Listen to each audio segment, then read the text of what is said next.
Cabinet में 22 agenda के item थे ना। अब बहुत चीजों पे बातें हुई। द्वारका में नया कश्मीर हाउस बने, उस पे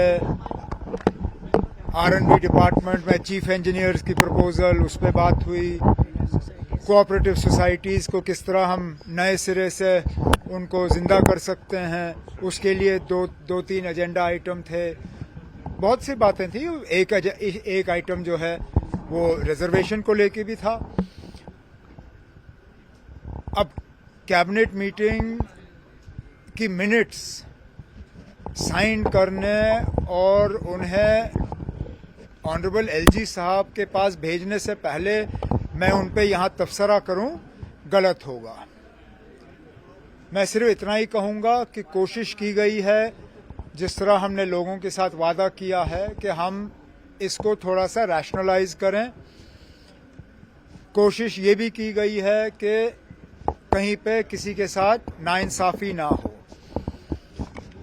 हमने वक्त इतना लगाया क्योंकि ये मुद्दा ऐसा है कि इसके साथ सियासत करना बहुत आसान है, और आपने देखा भी है। जो लोग कल तक हमें ताने दे रहे थे कि आप लोगों ने रिजर्वेशन पे कुछ नहीं किया, आज हमें धमकियां दे रहे हैं कि अगर ये हुआ तो हम एहतजाज शुरू करेंगे। कैबिनेट ने अपने तरफ से कोशिश की है कि एक ट्रांसपेरेंट और एक फेयर प्रोसेस जो है हम अडॉप्ट करें। अब मामला ऑनरेबल LG साहब के पास जाएगा। जब तक फाइल उनके पास नहीं पहुंचती तब तक इससे ज्यादा मैं इस पे कहूंगा नहीं। आप जो मानना चाहें आप मानिए ना। हमने इसमें इससे ज्यादा डिटेल्ड एक्सरसाइज हम नहीं कर सकते थे। हर इशू को देखा गया। एक बार से ज्यादा इस पे बहस हुई। ये शायद तीसरी या चौथी मर्तबा है कि मामला कैबिनेट के सामने आया। 6 महीने कैबिनेट की सब कमेटी, हमारे सीनियर कुलीग सकीना यत्तू साहिबा ने उसकी अध्यक्षता की। हमने अपने तरफ से जितना हम कर सकते थे इस मामले को सुलझाने के लिए हमने किया। बाकी आगे देखी जाएगी।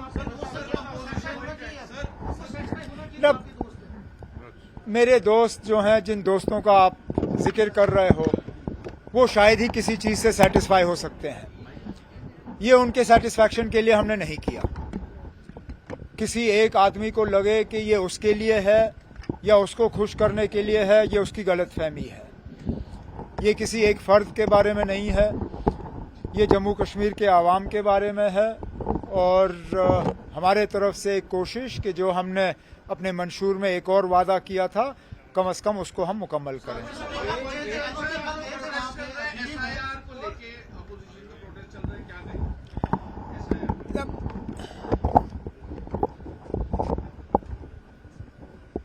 इलेक्शन साफ सुथरे हों, ट्रांसपेरेंट हों और किसी को शिकायत की गुंजाइश ना हो, ये इलेक्शन कमीशन की जिम्मेदारी है। अगर SIR को लेके खदशात हैं तो इलेक्शन कमीशन को तमाम पॉलिटिकल पार्टीज को बुला के उन्हें समझाना चाहिए कि ये SIR है क्या चीज और इसमें खतरा नहीं है। क्योंकि मैं उन लोगों में से हूं, मैंने कभी मशीन की चोरी की बात नहीं की है। मैं आज भी नहीं मानता हूं कि मशीन के जरिए इलेक्शन में चोरी की जा सकती है। लेकिन जरूर कहीं ना कहीं इलेक्शन को मैनिपुलेट किया जा सकता है। अगर आप देखें तो एक हद तक जो यहाँ पे डिलिमिटेशन की गई वो भी इलेक्शन मैनिपुलेशन था। आपने एक पार्टी को खुश करने के लिए जम्मू में 6 सीटें बढ़ाई और बढ़ाई भी वहां जहां एक पार्टी को उसका फायदा मिल सकता था। शायद इसलिए SIR को लेके भी हमारे कुछ खदशात हैं। बेहतर यही होगा कि इलेक्शन कमीशन वाले जो हैं हम सबको बुलाएं और हमें समझाएं कि ये SIR है क्या चीज और इससे घबराने की जरूरत नहीं है। वो आप कह रहे हैं कि वहाँ गुरुकुल बनना चाहिए, तो बने। मैं फिर अब आप कितनी बार यही सवाल मुझसे करोगे? किसने रोका ना? आप बनाइए गुरुकुल। आपने अगर मजहब के बुनियाद पे सीटों का बंटवारा करना है तो उस जगह को रखिए माइनॉरिटीज के लिए।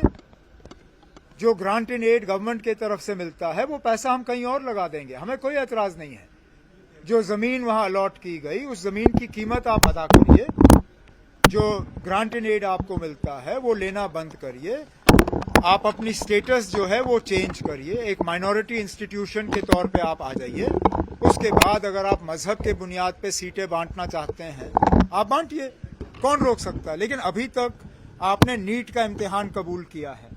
नीट के इम्तिहान में सिर्फ और सिर्फ जो है काबिलियत देखी जाती है, मेरिट देखा जाता है। अब अगर आपके बच्चों का मेरिट नहीं आता है उसके लिए आप किसी और को कसूरवार कैसे ठहरा सकते हो? ठीक।